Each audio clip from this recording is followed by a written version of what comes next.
Hey, I'm Alex Radcliffe from Board Game Co, and this is To Back or Not to Back. We're going to be going through a variety of campaigns as we usually do. It is a short week, not a ton to go over, although a bunch of them are actually capturing my interest despite myself. I do want a few of these. I don't know if I'll back any of these, but I definitely do want a few of these. But next week there will not be a To Back or Not to Back, a variety of reasons. First of all, I just don't think there's that many campaigns going up next week. There are a few as usual at the end of this video. We'll talk about a few upcoming campaigns, but more importantly, I'll be gone the whole next week. In fact, in about 4.5 hours I have to wake up and get enough flights, so there is that. So apologies if I'm quicker than I usually am. And then I'll be gone the entire week. I'll be at Level Up Retreat next week. In fact, I have some things to show you in this video, but we'll get to all of that soon enough.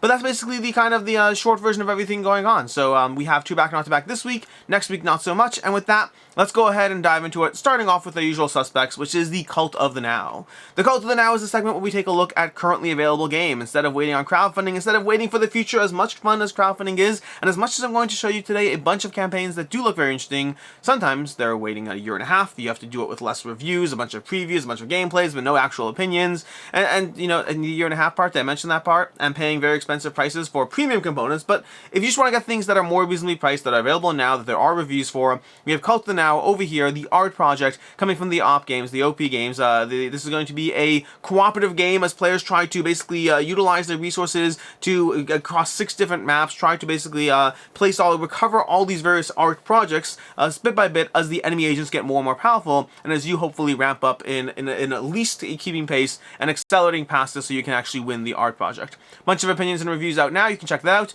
That is going to be our Cult of the Now. I mentioned I have some things to show you for Level Up Retreat, and like I said already, I'll be at Level Up Retreat. Level Up Retreat is the convention I host along with, well, Level Up events, and this is going to be February 2nd to 4th in Woodbridge, New Jersey. It's going to be basically this coming week, so your last chance to get tickets if you haven't already. There's going to be a ton of things going on there. I'm not heavily going to go into it. I've done it in a bunch of other videos, but we do have some fun things. We're going to have some shampoo. I know it's, you know, shampoo. Let's go ahead and show you a little larger screen over here. We got this. Look at this adorable little shampoo. You can get their hands on any of this stuff. And I know it's a weird thing, but the owner of Level Up Events actually owns a, you know, it's not shampoo company, but these types of things. So we have some of that. We also have pins, a variety of pins. If you are a VIP badge member, you'll already be getting this pin for free. But then there's a bunch of other pins of our various mascots that will be available at the badge station. So if you want any of those, these are just things that happen to have shown up today as little samples that I have. And so I figured, why not talk about these while we're doing this over here. But with that, let's go ahead and dive into the actual rest of the video over here. As usual, disclaimer or whatnot that I do work for GameFound. Please take that into account. As much as I've been doing this series for the past 4 years now, I've been working for GameFound since August of 2023, and take that into account as we go through these campaigns. And then lastly, I know we're still not done. We got one more to go over, one more thing to do, but that's going to be our sponsor of the week. Our sponsor of the week is going to be Big Turtle. The Big Turtle, they have a sleeve campaign currently going on crowdfunding right now. 277 backers, 19 days to go, and they have any number of sleeves for a variety of price points depending on the bulk that you go ahead and buy. Whether you're getting a few sleeves over here for, you know, €1 for a pack over here, or that's excess. That's a pledge over there. That's the pledge manager. We have five packs for €15 over here, and that's for specifically for the rounded corner sleeves. We have the primal pledge over here, 5 packs for €15 again for the, you know, the art prints or whatnot. We have 19 packs for a lower price point, 49 packs for a lower price point. We have early bird price packs. You can basically get everything to as low as €1 pack depending on what you're interested in getting. They have anything from regular sleeves, which are regular, the premium thickness micron sleeves. You're also going to have rounded corner sleeves. You can check out, actually, on my channel, I have a board game upgrades and luxification video that went up last week. You can check out the sample of the rounded corners if that's something that's a little level of premium you're looking for. They also have orange peel sleeves. That's where you have that textured feel over here, as you can see over here. So if you want any orange peel sleeves, again, 5 packs for €15 over here. So they're a little more expensive, but if you want that extra level of premiumness on your sleeves to make it feel, well, like an orange peel, I guess that's what it is, that's going to be what you can get over here from the Big Turtle sleeve campaigns. That's going to be our sponsor of the week, the Big Turtle sleeves. The campaign's going to be ending in 19 days, so we got plenty of time to go. And with that, let's go ahead and start off with our board game adjacent. We have one game left, we have one campaign in our board game adjacent category, and that's going to be the Dice Tower. We have talked about them already, but with 5 days left to go, $317,000 raised. They currently have a stretch goal that might be of interest to you in case you are someone that likes the Dice Tower or Sam Healey in general. Their last update over here, basically they had $380,000. Sam Healey will be semi-returning to the Dice Tower. I say semi-returning because he's not going to be moving. He's just going to be part of the Dice Tower Northwest Annex. Basically the same way that Mike Licio does kind of stuff on the side for the Dice Tower now that he moved away temporarily or or not temporarily, I'm not actually 100% sure, but similar Sam will take up a similar spot. He'll be doing videos for the Dice Tower. He'll join them more often for, you know, in-person things, events, conventions, all that. So you may get some studio videos. Again, think similar to what Mike is currently doing for the Dice Tower, but that's going to be at $380,000, the part-time return of Sam Healy to the Dice Tower. So if you're interested in supporting the Dice Tower in general, if you get value from their content, and specifically if you want to see this happen, that number's got to go ahead and tick all the way up to $380,000. And yes, there are things you get along the way. There's a variety of promo packs and puzzles and any number of different things you can go ahead and get your hands on. They have tours all the way up to 450, not tours, they have pledge levels, stretch goals all the way up to $450,000 to go ahead and get a second 36-hour marathon, Dice Tower Studio Extension, combined top 100 games of Roy, Chris, Wendy, Joey, Camilla, guests, all these various things. So basically, that's Dice Tower Kickstarter, 5 days left to go on this project. And with that, we're going to go dive into the actual crowdfunding campaign, starting with one that is in the not yet funding category. I do think this will fund currently, but we'll see how it goes. That's going to be the Doomguard by Pinnacle Entertainment Group. $43,000 raised out of a, $50,000 goal, 328 backers, 25 days left to go, and the Doomguard has you controlling superheroes who are taking on the Elder Cthulhu god as he slowly rampages through the city, trying to corrupt locations while you slowly fight back against them. The core game is going to come with 6 Guardian miniatures, the various Guardian boards, the asymmetric powers, the variety of minions over here, the actual board, the ultimate evil, all these various things over here, all those locations slowly being corrupted. You can check out a variety of preview content on the game itself as well, but then the base pledge is coming in at $125, which instinctively is why I think this one is having trouble funding. I think the price of the game versus the value presented over here does make it slightly harder jumping in. So it's one that I am interested in the game. Cooperative superheroes versus Cthulhu is definitely a theme that's not been done that often, but I do think that price point versus the relative content is probably holding them back a bit. It definitely is pricey relative to the perceived value of what you're getting over here on this one. That's going to be the Doomguard. Again, currently, as it stands, it currently will fund. We'll see where it actually ends up, but that's where things currently are with Doomguard. In the funding category, moving on to the rest of the campaigns over here, we have High Frontier for All Module 5. This is coming to you from Iron Game Design. There's original High Frontier, there's 3rd edition, there's 4th edition, there's High Frontier for All, there's 7,000 expansions to it. Well, I think really like 6 expansions for it. But High Frontier is going to be a Space 4X game, and there's a ton of modules to it that are going to give you, well, a ton of ways to add to the game. From the, well, we have the newest one over here is the Economy expansion, which is one of the 5th module for the game. Did I say 6 expansions? Maybe 5 expansions. The 5th expansion for the game. Currently €51,000 raised out of a €10,000 goal, 658 backers, 15 days to go.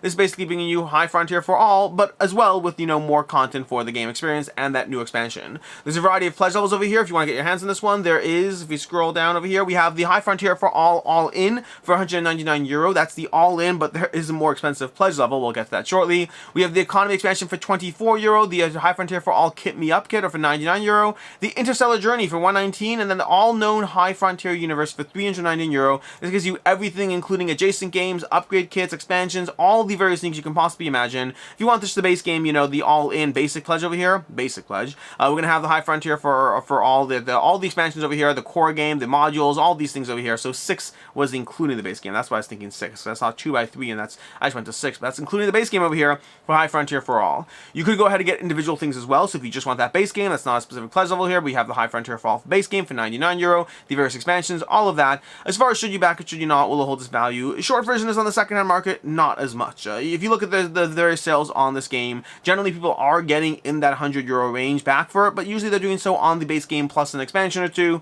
So it's one that I do think that will mostly get back its money on this if it's not a game for you, but one that I think if your main goal is getting this the cheapest way possible, jumping on the secondhand market yourself and trying to get your hands in it might be the best way to go.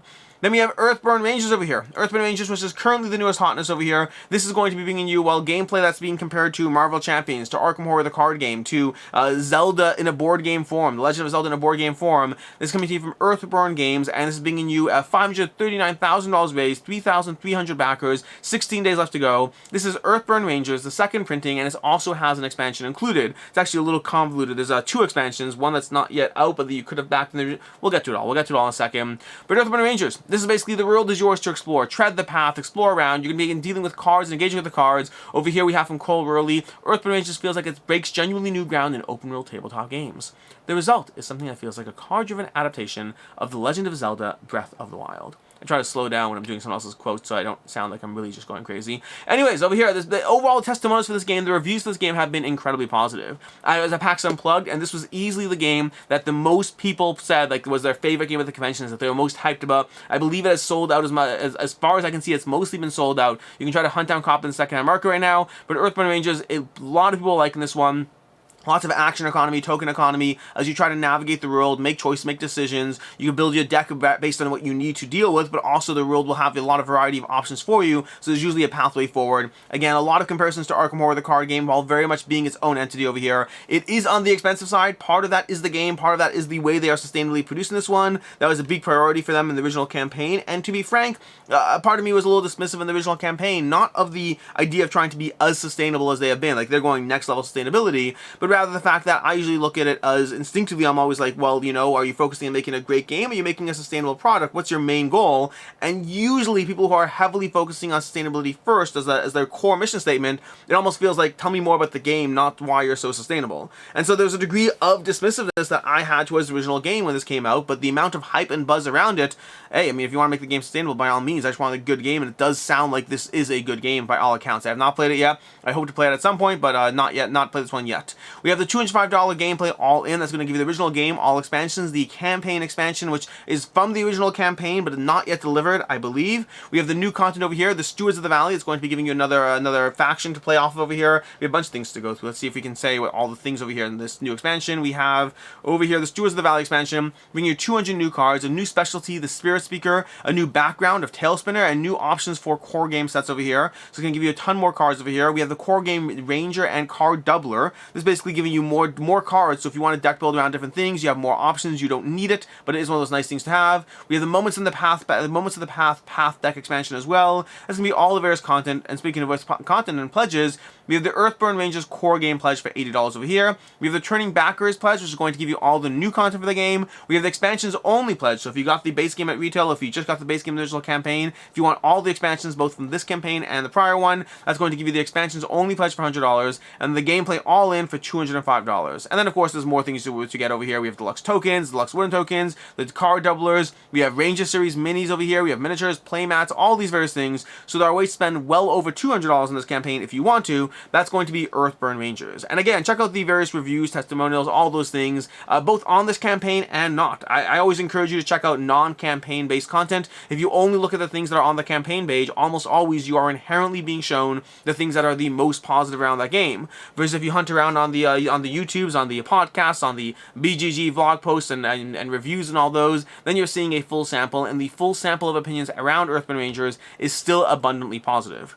As far as should you back or should you not, will it hold its value? Short version is mostly. From what I can see over here, people who got this game, they are getting their money back on the game. I would have almost expected more based on how hard it is to get your hands on this right now. I'd have expected it to be selling above its value, and I think it is in that tricky spot where it is both a well-loved game that's been very hyped and people are having a hard time getting their hands on it, but I do think that price point is making it slightly less appealing, that you have to kind of, you know, it pushes you into that place where you really have to believe in the product. You really have to be willing to say, I want this game compared to other games out there, which does mean that as much as it's been holding its value, it hasn't been doing above its value or anything like that. So it's still like mostly holding its value. If this is a game that's not for you, you probably can get your money back. That is going to be Earthborne Rangers, second printing plus expansions. Moving on, we have Storm Raiders over here. Designed by Sean Phillips from Arcus Games, who previously have done Dreadful Meadows and Shelfie Stacker, I want to say. But Storm Raiders is going to be giving you a 1 to 4 player game designed by Sean Phillips. It's going to have you wandering around the board with some degree of pick up and deliver, some degree of, you know, tableau building, leveling up your vehicles, all while trying to navigate and avoid the storm that is approaching you, the storm that's going to rampage across the board, dropping resources in its path, but also taking out various, you on the way as it goes through it. That's going to be Storm Raiders over here. The storm season is upon us. All eyes look to the sky and we wonder, are you the Storm Raider Atlantis has been waiting for? The core game over here is going to be $61 for the standard edition of the game. That's the non-deluxe edition. That's going to be the retail edition that you can pick up down the road at retail. They are pretty clear in this that they hope to have retail presence, but they can't guarantee it. They are still a small publisher, and that's fair. That's true. I will say the last games have had retail presence, but not necessarily ongoing long-term retail presence, but it certainly has. They have had that. We have the deluxe edition for $80 over here, and that's worth noting their last game, Dreadful Dreadful Meadows, the last game, did have a deluxe version at retail. From what I can see, Miniature Market still has the deluxe version of Dreadful Meadows available, and that's a tricky one because if you look at the price of the, well, we'll get into that should you back. We'll come back to Dreadful Meadows, but before we come back to that, it's worth noting they've said over here on the campaign page that the deluxe version of the game is only going to be on crowdfunding with residual stock sold on the website and at conventions. Now, as usual, no company can control for if somebody does buy, if a store buys the deluxe version on crowdfunding and sells it themselves. That's always a possibility. Usually, I don't find that's the case with Miniature Market, so I do think there was a difference as far as how the first campaign was run or how Dreadful Meadows was run versus how Storm Raiders was run. But it's worth noting because if you're looking at this and thinking I can get it at the Miniature Market down the road, maybe, but it seems more likely not, but we'll see how that fares. Then we have the Everything Deluxe Storm Raiders, which is basically the deluxe edition and then all the extra stuff as well. That's going to be $125 up from $80 over there. And that's basically all the options you have. Speaking of the should you back or should you not and all that Miniature Market stuff, it will hold its value. Short version is the original Dreadful Meadows. If you look at that one, again, it's a tricky spot to be in, but you could have just gotten that at Miniature Market down the road, paid roughly the same price, arguably a bit less shipping, so you might even save money and not have to give your money up a year in advance if you had just gotten Dreadful Meadows at Miniature Market. So that one kind of like, you know, is like didn't really work out in your favor if you backed it on Kickstarter. I mean, you are supporting the creator, that is a factor, but yeah, so it's less money and down the road having to worry and wonder and all those things. This one does seem like they're trying to avoid that happening again, which puts it in a slightly different spot.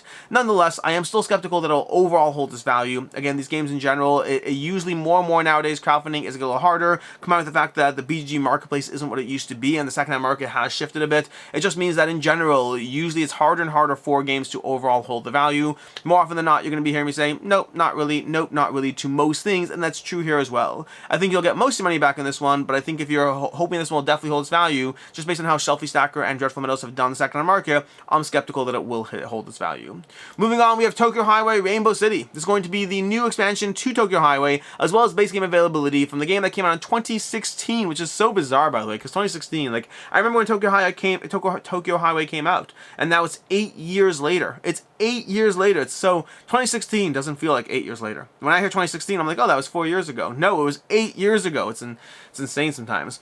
1,800 backers, $88,000 raised, 24 days to go. This is bringing back Tokyo Highway, the game that is kind of a dexterity game, but not really. It's more point scoring. In fact, it's a dexterity game that when the things collapse, you have to rebuild it, which is kind of irritating, but also makes sense some of the things that they're doing in this expansion over here, because they're trying to focus much more heavily on things not falling down. Like, this has a dexterity element where you're trying to construct certain roadways and obstructions and all these different things, but it's not actually about watching the whole tower collapse, aka Jenga style. And so it's going to be Tokyo Highway over here. They're coming with expansion. Expansion is going to give you various cityscapes. So there's different add objects to the board, from the rainbow to the tower to the airport, the stadium, museum, all of that. But also they're going to be giving you new card types, including new card material. They're going to be giving you more rubber cards that will adhere a bit more to that landscape as you build things out. Again, the intent is not for things to fall down. You're going to have the more padding on the various pieces, so they again have a more stability as you build them out across the city. They're also going to give you new rules and goals. So you have the mission rule where you can now go ahead and try to get points by filling different missions in the game, and here are the upgraded materials, the rubber cars and the rubber stickers, all of these things over here. And they're also doing a smaller improved box over here for the game as well. They have the expansion over here available for $21 over here for the expansion, and the expansion plus base game for $45. That's, of course, plus shipping and all of that. As far as should you back or should you not, will it hold its value? Again, skeptical that it will. This will have a wide retail availability. The pricing over here is very tempting, by the way. This is a game that's always been on my radar, but I've never pulled the plug on it because it's always been like a 6.7 on BGG, and I tend to try to be a bit more selective. It both looks appealing, but I'm like, the ratings have always been a little mixed. A lot of that is about the way things fall down, so this could well be a better version or implementation. But again, reasonably priced and all that. But then again, secondhand market is also reasonably priced. This has always been a very easy game to pick up and get your hands on. Wide retail presence, and I assume that will be the same over here as well. Moving on over here, we have EVE Online. Well, EVE Offline. EVE Offline, War for New Eden. That's actually funny, because I think it's literally called EVE Online, and this legitimately is EVE Offline. So, we have EVE Offline for you. 1,600 backers, $372,000 raised, 24 days to go. And if you're wondering why this isn't raising millions of dollars, because the price is very, very, very high. At least I have to assume that's the reason. But we'll go through the campaign and have a conversation around it. Coming to you from Titan Forge Games, who have done a bunch of things, including Lobotomy, which basically is code for Lobotomy is the main thing I know them for, but they've done a bunch of other things as well. But EVE Online, EVE Offline, I'm going to keep calling it EVE Offline. I think it's funny. I'm sure I'm not the first person to have made that joke, but it just hit me in the moment, and now I'm kind of, I'm I'm charmed by my own joke. That's not original, and I'm sure it's been made. But Eve Offline over here, War for New Eden. This is bringing you the giant 4X game Eve to your tabletop, and it's very much doing so in a game that is trying to be like a Twilight Imperium style game, which is fancy code for it's a 4X game with a space theme. So it's either the last light of Twilight Imperium at this point, and it's going to lean more to the Twilight Imperium side of the conversation. This game is bringing you 4X gameplay. 4X gameplay to expand, exterminate, exploit, and explore to your tabletop. Here we go. Explore, expand, exploit, and exterminate your enemies in this 4X game with a ton of expansions to the game. The core box is going to be coming in at £129, $141 before shipping for the core box over here. And I think that's a big uphill battle to push themselves through. Yeah, at this point, you're comparing yourself to the people who want Twilight Imperium, but you're doing so at a higher price point than Twilight Imperium for, again, that's not nearly as well as established as Twilight Imperium. I just think that the target audience of this is going to be very, very specific and primarily consists of Eve fans over there, because if you're a 4X fan, you're probably picking up Twilight Imperium before this. I think it's a very hard sell at that price point. Miniatures look fine, but nothing looks amazing. Everything here looks fine. It looks totally fine as far as the gameplay. I just don't see many people picking this over Twilight Imperium unless they're like, they want to try all the 4X games out there. I just think the price point really is a threshold to get past in this game. We also have over here, we have the Veteran Pledge for €219 as well, so if you want to go ahead and spend a little bit more by getting all the various expansions, that's an option. Or you can spend €399, $434 before shipping to get the 2X version of the game. Basically, you're going to be getting all the expansions to scroll through here. The Azariel, we have over here the 4X. Where's the giant 2X? Here's the 2X size version of the game. Everything being twice the size over here. You can see the core box components and the capital box component sizes. So if you really just want that premium over-the-top experience, this is for you. And by you, I mean the 61 backers currently getting this. But hey, enjoy it. It's definitely a pretty penny, but if you enjoy it, it's on your table, and it gives you that extra level of joy. We have Castle of Mad King Little Big Deluxe, the giant size over here. We can also have Eve Offline. That's going to be the game over here. We have the individual expansions if you want to go ahead and grab any of those, and that is Eve Offline with the various stretch goals and exclusive things and all the extras being shown over there. That is everything Eve Offline. As far as Should You Back or Should You Not will hold its value, I'm skeptical, but it's always hard to say with IP games. I just think the price point on this is so high, and I think that, of course, they're paying for a license. There's that things factors in, but yeah, it's just the price on this is... It's not insignificant, and again, when you're directly comparing yourself to another game, when you're directly comparing yourself to Twilight Imperium and what you're doing and what you're presenting, and it's not necessarily an intentional presentation, but I think just like the way the map looks, the genre of the game, the space theme, I think it's hard not to make that comparison, and you're doing so at a much higher price point and threshold, which is a hard comparison. So it's doing well. It still is doing well, but I just think, I wonder how many people hit this campaign or are excited or interested and just noped out of it at that $141 before shipping, before that, whatever it is, to get the game. So yeah, that's where we are with Eve Offline. Moving on to the last campaign, we have Cryptic Nature, Discover and Protect the Legendary Creatures over here. 2,454 backers, $223,000 raised, 24 days to go in this polyomino game that involves trying to rescue various cryptids, store them in your zoo, and while trying to upgrade your own individual tracker as you go through the game experience. I kind of covered everything the game's doing over here. I will say, by the way, the video over here is a great video. There's another great video. Storm Raiders had a great video. What else had? High Frontier, no. Eve Offline, no. Eve Offline had a good video. I do think this is a good video to watch. Very polished, very well done. But yeah, the Cryptid over here, Cryptic Nature over here. Watch that video if you want to get a sense of the gameplay and all that. But basically, you're going to have your own little, what's the word, domain or the sanctuary, your own cryptic sanctuary. We're going to be putting cryptics with polyomino tiles onto the board, trying to construct that sanctuary. Meanwhile, you're trying to collect various resources and tokens to successfully hunt down these cryptics and find them. And you can do so either through fully determining your success by getting the right resources or tokens or attributes, or alternatively by the degree of pushing your luck with rolling dice and trying to match the right attributes,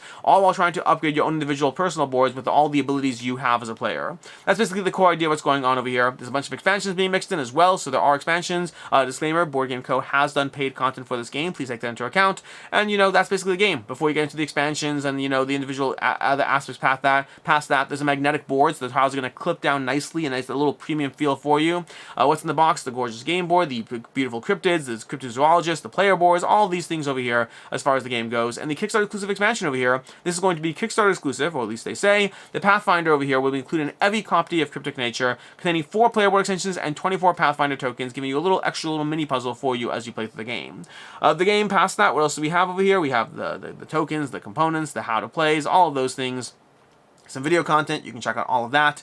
What else is there? Pledge levels. Pledge levels, €42 for the game, approximately $45 for this over here. We have the core game core game plus that Kickstarter exclusive expansion or module. We have the Cryptic Nature expansions over here for €75 for them, and that's going to give you the islands and floor expansion as well. And then we have over here, we have the deluxe all-in bundle, giving you €120, giving you all of that, plus the art book and all the upgraded premium tokens and all of that. And those supposedly will not be available at retail. And then we have the two expansions over here with the islands expansion, giving you some more island cryptics, and the floor expansion, giving you some more floor cryptics as well. And then of course you can see the individual, the metal coins, the wooden tokens, all those upgrades for your cryptid game. And then the stretch goals. Stretch goals over here are being unlocked. There are some Kickstarter exclusive stretch goals as well. So there are things throughout the campaign that are Kickstarter exclusive, including that module and various stretch goals and those tokens and all that. That's going to be what you have for the game. And then lastly, we have the shipping.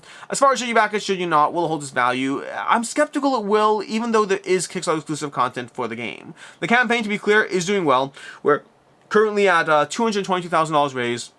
It'll probably get to at least 400,000 if I had to guess, just based on how well it's doing. Maybe around 350, 375. But it is doing well. It has an audience. It has that, the cryptic appeal. It has the polyomino, the accessibility, combining a bunch of genres well overall. Feels premium. Price point's not too crazy. All those things are good, but it still, again, goes back to what I said earlier, that more and more things have a harder time holding their value. You look at this campaign over here. It's around $82 for the base game plus 2 mini expansions, and then plus the $20 shipping. You're looking at $100 to go ahead and get your hands on this game. Once upon a time, you just spent $40 in a game and got a game, and now it just looks at $100 because you have to go ahead and get everything on crowdfunding. And that, again, the time that people are most excited for a game is currently now. Now, again, the campaign is doing well, so there is that excitement. So I could be wrong on this one. My instinct is that this is one that likely will go for a little bit less than what you paid for it. You spent $100 to get your hands on the game. Maybe you could turn around and sell it for $70 and get some of your money back, most of your money back, if it's a game that's not for you. I just think the genre and the price point, I think the biggest point where it's going to do as well as it is when it is currently on crowdfunding as we speak. And that is basically everything. A bunch of campaigns that actually do have my interest this week. We have a bunch of things. I'm interested in Cryptic Nature over here. I'm interested in, I'm not really interested in EVE Offline. It's semi, but I'd play Twilight Imperium first. I almost wanted to back Tokyo Highway. I'm trying to have self-control over here, but I definitely wanted this one because I feel like maybe now's the time where, I don't know, I feel like building this with my kids would be a delightfully fun experience, but the game's also a little heavier for that in terms of the actual strategy, so I don't know. And then we have Storm Raiders from Shem Phillips and Arcus Games. It looks delightful. We have Earthborne Rangers. How could I not be interested in that? So a bunch of campaigns that are capturing my interest, which brings us to the picks of the week. Picks of the week are the games that are the two picks of the week. You have a value pick of the week, and we have a personal interest pick of the week. And my personal interest pick of the week is going to be Cryptic Nature over here. I do want to play through this game. Board Game Co. has done content on this, but I didn't actually play this one myself. It looks compelling, looks interesting. This one looks very much like the kind of game I could enjoy a lot. I've been torn between this and the Tokyo Highway over there, but I don't know. Either way, Cryptic Nature is going to be my pick of the week for my personal interest pick of the week. As far as my value pick of the week, I am going to go with Earthborne Rangers. Despite the fact that this is not going for more than you pay for it, at least not right now. It is one that is mostly holding its value on the secondhand market, which at the price point it is for the content you're getting is already an accomplishment. So if you are interested in Earthborne Rangers, this might not be the worst time to get your hands in it. And if it's not for you, the hype, the buzz, the ratings, the reviews, that all might do a great job making sure that it holds its value for whoever it goes on to next after yourself. That is going to be my value pick of the week, and by the way, almost would have been my personal interest pick of the week too. But I try to split those up as well. In any case, that's what we have as far as the everything over here, which brings us to the things next week. Next week we have two campaigns coming up over here. We have Last Light from Grey Fox Games going to be launching very shortly. 8,000 people following the campaign over here. It's going to be bringing you a reprint with minor little alien expansions as well for Last Light. And then we also have on GameFound as well, we have the Stowy, the portable adaptable game table. This is exactly what it sounds like. It is a Stowy, a portable adaptable game table that turns into a stool. I'm curious how well that works over here, but definitely seems compelling. That's going to be the Stowy launching again next week as well. And that's basically everything. That is all we have right now, which means until next time, I'm Alex Radcliffe from Board Game Co. I hope you enjoyed this video, and as always, I hope you have a good one.